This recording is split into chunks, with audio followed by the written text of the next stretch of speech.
Hello everyone, मेरा नाम है कृष्णा और हाजिर है आपके सामने एक बार फिर से एक्सरसाइज 5.2 को लेकर, जो है एनसीईआरटी बुक के एपी चैप्टर का। तो आइए इस चैप्टर में यानी कि एपी के एक्सरसाइज 5.2 में यूज होने वाला फॉर्मूला या एन का बारे में थोड़ा सा समझते हैं कि ये कब, कहाँ और कैसे यूज करना है।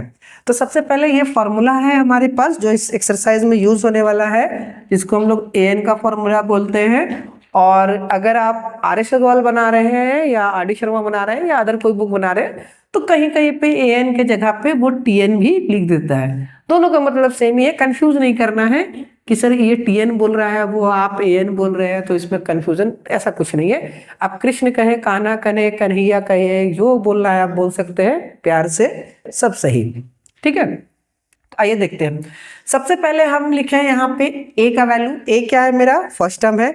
तो ये तो ऑलरेडी हम लोग पहले और भी क्वेश्चन जो सॉल्व किए हैं उसमें हम लोग समझ चुके हैं कि फर्स्ट टर्म बोलते किसको है। दूसरा है कॉमन डिफरेंस यानी कि डी, ये भी हम लोग पहले से सीख चुके हैं। एक्सरसाइज 5.1 में बहुत सारे ऐसे क्वेश्चन डिस्कस किए हैं जहाँ पे ए और डी का यूज हुआ है। अब यहाँ पे जो नया चीज इंट्रोड्यूस हो रहा है वो है आपका एन यानी कि नंबर ऑफ टर्म्स, और दूसरा है एन यानी कि वैल्यू ऑफ लास्ट टर्म और nth टर्म, ठीक है। यही दो गो जो है पूरा का पूरा 5.2 में खेला करता है। मतलब बच्चा अगर कंफ्यूज होगा यानी कि अगर आप लोग अगर कंफ्यूज हुए तो इसी दो में होंगे। ये दोनों तो बेचारा ऐसे ही बदनाम है, पर ये दोनों कोई परेशान नहीं करता है। इन दोनों में कंफ्यूजन क्या है ये बताते हैं। देखिए, अगर मान के चलते हैं मेरे पास एक एपी है जिसका पहला फर्स्ट टर्म 8 है, सेकंड टर्म जो है कि 15 हम लेते हैं, थर्ड टर्म जो है कि हम 23 लेते हैं, फिर 31 आएगा, ठीक, फिर 39, फिर 47, फिर 55, फिर 63, फिर 71 और फिर 79, ठीक है। तो मान के चलिए ये मेरे पास एक कलेक्शन ऑफ नंबर है जो एपी को रिप्रेजेंट कर रहा है। क्यों? क्योंकि सबके बीच में गैप जो है वो +8 का है, ठीक है। अगर इस सीक्वेंस में यहां तक, ठीक है, क्वेश्चन में दिया रहा और ये मिटा दे, इरेज कर दे हम इसको, ठीक है, फिलहाल कुछ देर के लिए इसको क्या कर रहे हैं, हम इरेज कर दे रहे हैं, ठीक है। तो क्वेश्चंस में ये पूछा जा रहा है कि आप अगर +8 के गैप से अगर कंटिन्यू चलते रहे तो कितने बार और लिखने के बाद जो है आप 79 नंबर को अचीव कर लेंगे यानी कि वहां तक पहुंच जाएंगे, ठीक है, पहला। दूसरा क्या है, अगर सेम एपी को हम लिखें 7, 15, 23, उसके बाद 31 हो गया, फिर 39, फिर 47, फिर 55, फिर 63, फिर 71, फिर 79, तो कितने बार लिखे हम लोग, 1, 2, 3, 4, 5, 6, 7, 8, 9, 10।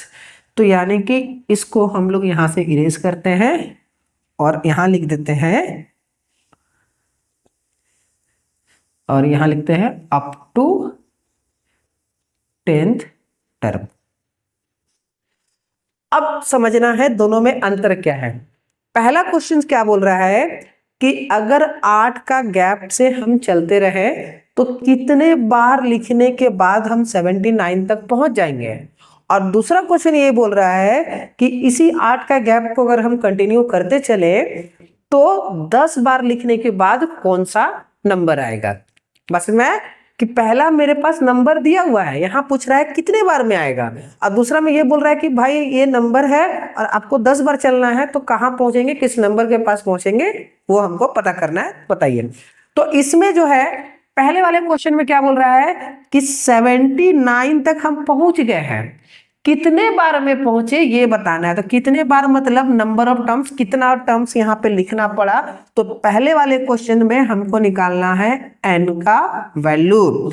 तो इसका मतलब क्या है कि ये वाला टर्म जो है मेरे पास यानी कि पहला वाला ये a है, इन दोनों को जब माइनस करेंगे तो d निकल जाएगा, और ये जो लास्ट वाला वैल्यू है वो है मेरा an का, ठीक है। पर सेकेंड वाले क्वेश्चन में क्या बोल रहा है कि अगर हम 10 नंबर तक कंटिन्यू लिखते चले, यानी कि 10 टर्म तक लगातार लिखते चले, तो किस नंबर पे पहुंचेंगे हम। यानी कि ए तो दिया हुआ है, डी तो दिया हुआ है, ये बोल रहा है 10 टर्म तक लिखते चलना है, यानी कि नंबर ऑफ टर्म्स कितना दे दिया है आपको 10, यानी कि यहाँ पे एन का वैल्यू 10 दिया हुआ है, और 10 नंबर लिखने के बाद यानी कि 10 टर्म लिखने के बाद किस वैल्यू में पहुंचेंगे, तो वही जो वैल्यू हो जाएगा लास्ट टर्म यानी कि एन का हो जाएगा।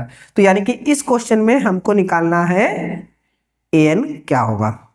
बस में यानी कि 2 का टेबल 10 बार पढ़ने से कितना आएगा, 20 आएगा, तो मतलब वहां पे एन निकालने के लिए बोल रहा है। लेकिन 2 का टेबल कितने बार में 20 आएगा, इसका मतलब है वो एन निकालने के लिए पूछ रहा है, नंबर ऑफ टर्म्स के लिए पूछ रहा है। ठीक है, तो आई होप कि आपको ये समझ में आया हो कि फॉर्मूला कैसे यूज करना है, कहाँ यूज करना है, और कुछ कुछ अगर डाउट रह भी गया है तो टेंशन नहीं लेना है। जब हम लोग क्वेश्चन सॉल्व करेंगे तो ये अच्छे से क्लियर हो जाएगा कि हम कहाँ पे एन निकालेंगे और कहाँ पे एन निकालेंगे।